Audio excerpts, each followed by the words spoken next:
जीवन की वास्तविकता को समझने के लिए विषय शब्द बहुत गहराई से परिभाषित किया गया। विषय, विष का अर्थ होता है जिसे ग्रहण करने से जीवन समाप्त हो जाए, और विषय वो है जिसे भोगने से मनुष्य बार बार भीतर से खाली होता जाता है। ये बार बार भोग के, महत्वाकांक्षा, ईर्ष्या, क्रोध और जलन से उत्पन्न होता है।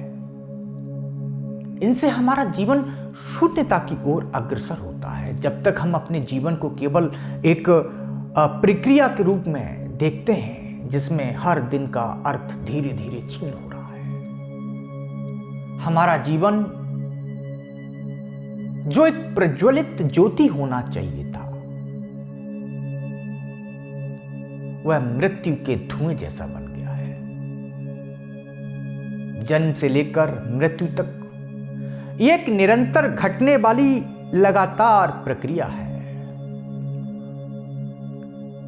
शरीर क्षीण होता है, बल कमजोर होता जाता है और इच्छाओं का अंतहीन चक्र हमारी ऊर्जा को बहा देता है।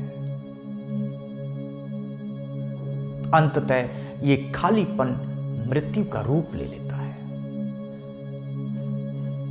मैं एक छोटा सा उदाहरण भी दे देता हूं। छिद्र वाले घड़े का उदाहरण अगर मैं आपको दूं कि वह पानी में तो डूब जाता है,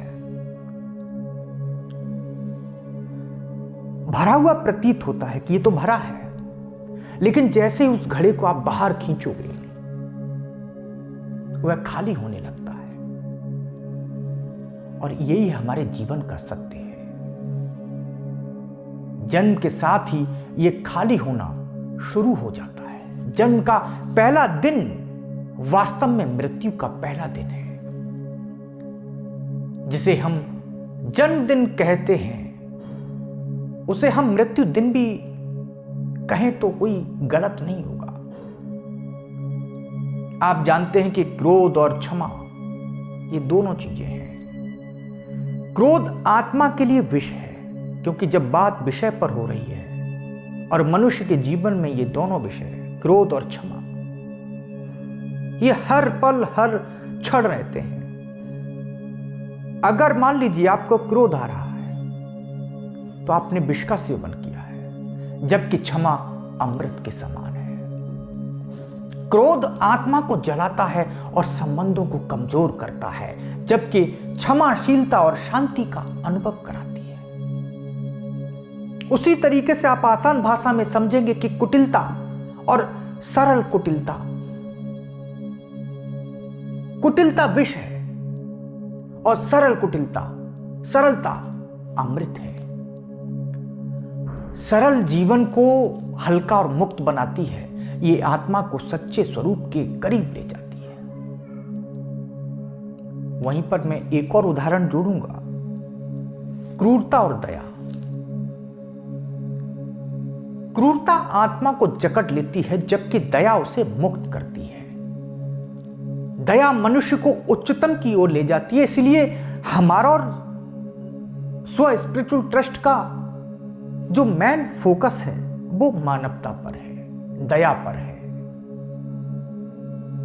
दया मनुष्य को उच्चतम की ओर ले जाती है, जबकि क्रूरता मनुष्य को पतन की ओर धकेल देती है। वैसे ही जीवन में संतोष और असंतोष भी है। मनुष्य के हृदय में एक अंधकार की तरह फैलता है असंतोष, और यह आत्मा को भीतर से खोखला कर देता है। ठीक इसके विपरीत जब हम संतोष की बात करें तो संतोष जीवन को अमृत के समान तृप्त कर देता है। और संतोष केवल एक दृष्टि है जो तुम्हें मिला है, वह सदा पर्याप्त है। तुम्हारी इच्छाओं ने तुम्हारे ही जीवन का निर्माण किया है।